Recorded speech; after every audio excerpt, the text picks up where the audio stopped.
নদের বুকে ধুধু বালুচরের পাশে পরিত্যক্ত জমিতে পেঁয়াজের আবাদ। প্রথমবারের মতো কুড়িগ্রামের ভুরুঙ্গামারী উপজেলার দুধকুমার নদের পাশে প্রায় ২০ বিঘা জমিতে গ্রীষ্মকালীন এসব পেঁয়াজ আবাদ করেছেন কৃষকরা। দুধকুমার ছাড়াও গঙ্গাধর, ধরলা, ব্রহ্মপুত্র নদের বিভিন্ন চরাঞ্চলে এসব পেঁয়াজ আবাদ করা হয়েছে।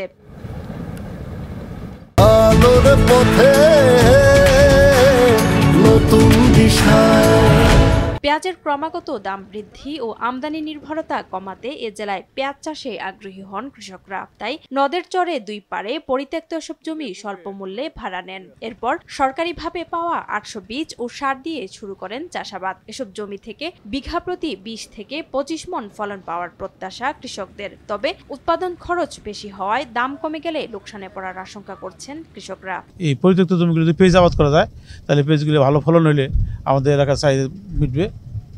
এই জন্যই আমরা এই উদ্যোগগুলো নিয়েছি। যেহেতু দেশি আবাদ হয়, আমরা চেষ্টা করতেছি দেশে কীভাবে উৎপন্ন করা যায়। যেহেতু পরিত্যক্ত জমি, এই জমিগুলো ভাড়া কম, ৪-৫ হাজার টাকা ভাড়া, আর উপরে জমি এই জমিগুলো ঘাস কম হয়, যার ফলে এই ছোটো জমিগুলো আমরা উদ্যোগ নিয়ে এবার ২৫-৩০ বিঘা জমি আমরা পেঁয়াজ আবাদ করাইতেছি। আল্লাহর সাথে বালাই সরসারি খানি খুনি সাইডে আবাদ হয়েছে। তেন এই যে আবাদ রাখলো বিঘা প্রতি ২০,০০০ খরচ হয়, এই সময় যদি ১০ টাকা ৫০ টাকা সের পেয়ে যায় তাহলে তো চালান উঠবো না। হয়তো এইবার করলাম, সামনে বছর দেখা যাবো আর পইলেও ফেলাম না, কেন না খরচ উঠে না। আর যদি আমরা বাজারটা ভালা পাই তাহলে দেখা গেলো আমার চালান উঠে ২-৪ টাকা লাভ হয়েছে, তাহলে আশা করা যায় যে এটা করণ যাবো। পেঁয়াজের দাম যেরকম বাড়তেছে এই জন্য আর কি আমরা চেষ্টা করতেছি চরে পেঁয়াজ আবাদ করার জন্য। তো এখানে অনেক সাফল্য অর্জন হচ্ছে, মোটামুটি ভালোভাবেই পেঁয়াজ এবার আমরা গাড়ছি, গাড়ার পরে ভালো ফসল পাবো আমরা, এটা আশা করতেছি।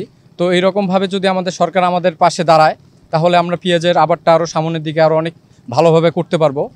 বাংলাদেশে বর্তমানে যে রকম পেঁয়াজের দাম বাড়তেছে, সেক্ষেত্রে যদি এই চরাঞ্চলগুলোতে পেঁয়াজের চাষ করা যায় তাহলে আমাদের বাইরের দেশ থেকে পেঁয়াজ নেওয়া লাগবে না, আর মানে পেঁয়াজের দামটাও কমে যাবে আর কি। এদিকে পেঁয়াজের আমদানি নির্ভরতা কমাতে পর্যায়ক্রমে পেঁয়াজ চাষ বৃদ্ধি করতে কৃষকদের সব ধরনের সহযোগিতা দেওয়ার কথা জানায় জেলা কৃষি বিভাগ। কৃষি সম্প্রসারণ অধিদপ্তরের পক্ষ থেকে এবছরে আমরা ৮০০ কৃষককে গ্রীষ্মকালীন পেঁয়াজ বীজ এবং সার দিয়েছি, এবং যেটা আগামী কয়েকদিনের মধ্যে কর্তন হবে।